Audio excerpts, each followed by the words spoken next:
Assalamualaikum warahmatullahi wabarakatuh. Perkenalkan, nama saya Putri Anggraini dengan NIM C1C019037 dari kelas R009 Program Studi Akuntansi, Fakultas Ekonomi dan Bisnis Universitas Jambi. Baiklah, pada kesempatan kali ini saya akan menjelaskan materi mengenai sejarah dan pemikiran akuntansi syariah. Materi yang pertama yaitu mengenai perkembangan awal akuntansi. Pada awal akuntansi merupakan bagian dari ilmu pasti, yaitu bagian dari ilmu pengetahuan yang berhubungan dengan masalah hukum alam dan perhitungan yang bersifat memiliki kebenaran absolut. Sebagai bagian dari ilmu pasti yang perkembangannya bersifat akumulatif, maka setiap pertemuan metode baru dalam akuntansi akan menambah dan memperkaya ilmu akuntansi tersebut. Perkembangan akuntansi dengan domain arithmetic quality-nya sangat ditopang oleh ilmu lain, khususnya aritmetik, matematik, dan algoritma. Pada abad ke-9 Masehi, ilmu ini lebih dahulu berkembang sebelum perkembangan bahasa. Ilmu penting ini ternyata dikembangkan oleh filsuf Islam yang terkenal yaitu Abu Yusuf Ya'qub bin Ishaq al-Kindi yang terlahir tahun 809 Masehi. Al-Khawarizmi lahir tahun 780 Masehi memperkenalkan sistem nomor, desimal, dan angka 0 atau 0, 0. Seperti yang kita pakai sekarang atau yang sering disebut angka Arab dan sudah dikenal sejak 809 Masehi. Materi selanjutnya mengenai sejarah akuntansi. Akuntansi merupakan salah satu profesi tertua di dunia.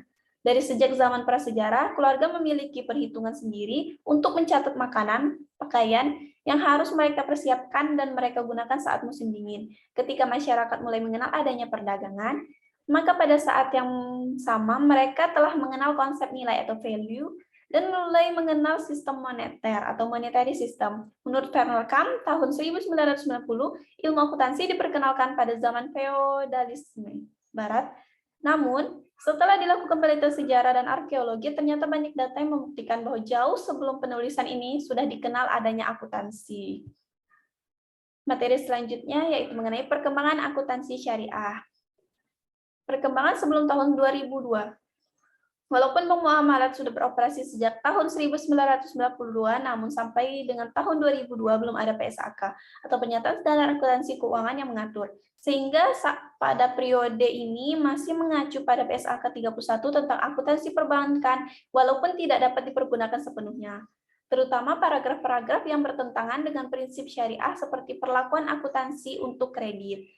Selanjutnya periode tahun 2002 sampai 2007. Pada periode ini sudah ada PSAK 59 tentang akuntansi perbankan syariah yang dapat digunakan sebagai acuan akuntansi untuk bank umum syariah, bank kreditan rakyat syariah, dan kantor cabang syariah sebagaimana tercantum dalam ruang lingkup PSAK tersebut.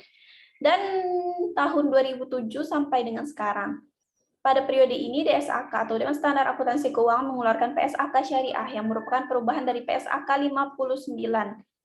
KDPP-LKS atau Kerangka Dasar Penyusunan dan Penyajian Laporan Keuangan Syariah dan PSAK Syariah.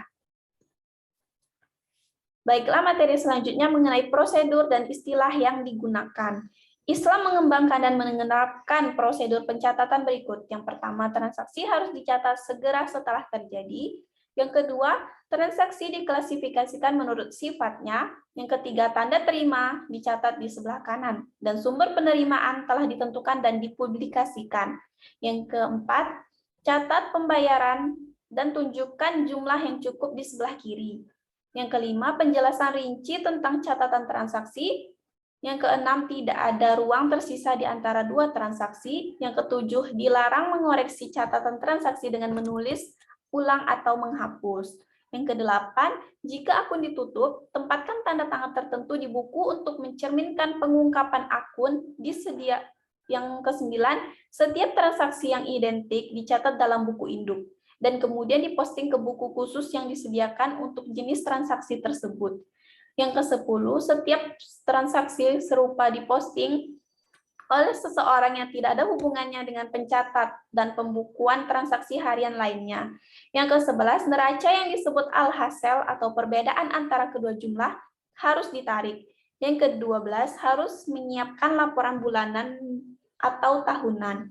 Yang ke-13, pada setiap akhir tahun, fiskal Alkateb harus menyiapkan laporan yang merinci secara komoditas dan dana di bawah otoritas dan pengelolaannya. Yang ke-14, Laporan berkala yang dibuat oleh Alkateb akan direview atau diaudit dan dibandingkan dengan laporan tahun sebelumnya dan laporan tersebut disimpan. Selanjutnya, adapun istilah-istilah yang terkait dengan prosedur ini adalah sebagai berikut. Yang pertama, Al-Jaridah adalah buku yang mencatat transaksi dalam bahasa Arab untuk surat kabar atau terbitnya berkala. Yang kedua, daftar Al-Yaumiyah atau diari atau persia, Rusnamah.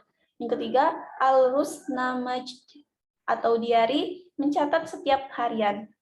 Yang keempat, Al-Khatmah adalah laporan pendapatan dan pengeluaran bulanan. Yang kelima, Al-Khatmah Al-Jami'ah adalah laporan tahunan. Yang keenam, Al-Tarij adalah catatan tambahan yang akan ditampilkan kategori keseluruhan. Yang ketujuh,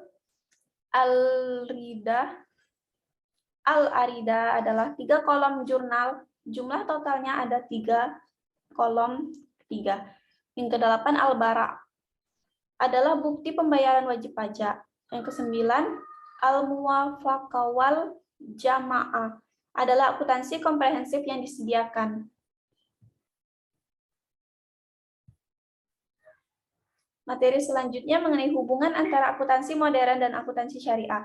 Akuntansi telah dimulai dari zaman prasejarah. Saat ini kita hanya mengenal Luca Pacioli sebagai bapak akuntansi modern. Pacioli seorang ilmuwan dan pengajar di beberapa universitas yang lahir di Tuscany, Italia tahun 1445. Merupakan orang yang dianggap menemukan persamaan akuntansi untuk pertama kali tahun 1494 dengan bukunya yaitu Summa de Arithmetic Geometrica et Proportionalita, A Review of Arithmetic, Geometry, dan Proportion. Dalam buku tersebut, dia memberikan penjelasan mengenai Dole Entry Bookkeeping sebagai dasar perhitungan akuntansi modern. Bahkan hampir seluruh kegiatan rutin akuntansi yang kita kenal saat ini seperti penggunaan jurnal, buku besar atau ledger, dan memorandum. Baiklah, hanya itu yang materi dapat saya sampaikan. Semoga bermanfaat dan terima kasih sudah menyaksikan. Sampai bertemu di video selanjutnya. Bye-bye.